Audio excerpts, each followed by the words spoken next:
अस्सलाम वालेकुम व्यूज़, मैं हूं एहसन क्रेशी एडवोकेट। आज हम डिस्कस करेंगे कि आईन पाकिस्तान का कौन सा आर्टिकल है जिसके तहत सदर पाकिस्तान को हाउसेस का, नेशनल असम्बली और सेनेट का यानी कि पार्लियामेंट का इजलास तलब करने का इख्तियार दिया गया है, और ये इजलास कौन ख़त्म कर सकता है और ये कितना अरसे तक जारी रहना चाहिए, और इस इजलास की मुद्दत क्या होगी, एक साल में कितने अरसे के लिए और कितनी दफ़ा ये इजलास तलब किया जा सकता है। इसके ऊपर आज हम डिस्कस करेंगे और उसके साथ साथ ये भी डिस्कस करेंगे कि नेशनल असम्बली के अंदर जो डिसीजंस हैं वो कैसे होते हैं, वोटिंग का तरीक़ाकार क्या होगा और कितना कोरम होना ज़रूरी है,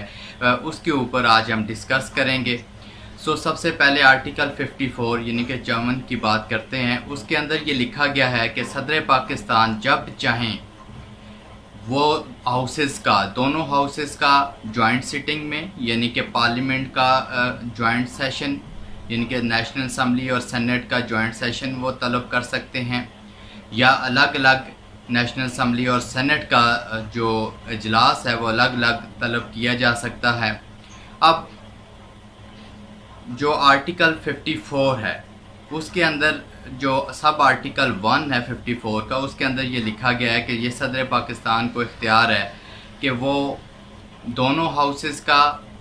इकट्ठा या अलग अलग इजलास तलब कर सकता है, और ये उसी के पास इख्तियार है कि वो इसको प्रोरोक भी कर सकता है, इस इजलास को रोक भी सकता है। इसी तरह जो आर्टिकल 2 है, सब आर्टिकल 2 है 54 का, सब आर्टिकल 2,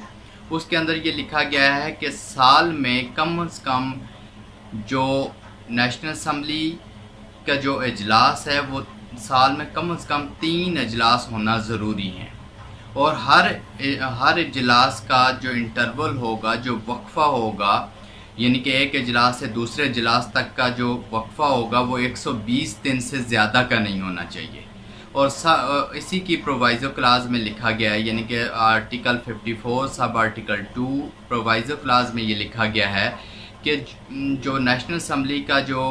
इजलास की जो मुद्दत है वो कम से कम जो है 130 वर्किंग डेज़ होने चाहिए, यानी कि 130 वर्किंग डेज़। अब ये 130 वर्किंग डेज़ एक साल में पूरे करने हैं, चाहे वो एक ही इजलास के अंदर 130 दिन जारी रखें, उसको इजलास को कंटिन्यू रखा जा सकता है, या 3 इजलासों में 130 वर्किंग डेज़ जो है ये मैंडेटरी है, ये रिक्वायरमेंट ऑफ कॉन्स्टिट्यूशन है कि 130 वर्किंग डेज़ जो है इजलास जारी रहना चाहिए। अब 130 वर्किंग डेज़ कैसे पूरे किए जाएं? एक इजलास में हो सकता है, या 2 में हो सकता है, या तीनों इजलास में हो सकता है। ये आर्टिकल 54 के अंदर लिखा गया है। अब आर्टिकल 55 जो वोटिंग का तरीक़ाकार है उसके ऊपर डिस्कस करते हैं। नेशनल असम्बली के अंदर कोई भी जो फ़ैसला होगा वो मेजॉरिटी, सिंपल मेजॉरिटी से होगा, जो मौजूदा सिंपल मेजॉरिटी होगी, यानी कि मौजूदा मेंबर्स जो मौजूद होंगे, जो प्रेजेंट होंगे, जो उस वक्त नेशनल असम्बली में मौजूद होंगे, उसकी मेजॉरिटी से कोई भी फ़ैसला किया जाएगा। अब जो प्रेजेंट, जो मौजूदा लोग होंगे, जो उस वक्त प्रेजेंट होंगे, उनकी तादाद भी आर्टिकल 55 का जो सब आर्टिकल 2 है उसमें ये लिखा गया है कि 1/4 से कम नहीं होने चाहिए, और अगर 1/4 से कम मेंबर्स वहाँ पर मौजूद हैं, यानी कि जो कोरम है वो 1/4 से कम है, तो फिर जो स्पीकर होगा उसके पास ये इख्तियार है कि वो उसको नेशनल असम्बली के इजलास को सस्पेंड कर दे, या उस वक्त तक उसको सस्पेंड कर दे जब तक वो मेंबर्स 1/4 पूरे नहीं होते, और या फिर उसको अर्जन कर सकता है, मुलतवी कर सकता है। ये अर्जन कर देगा उसको, या फिर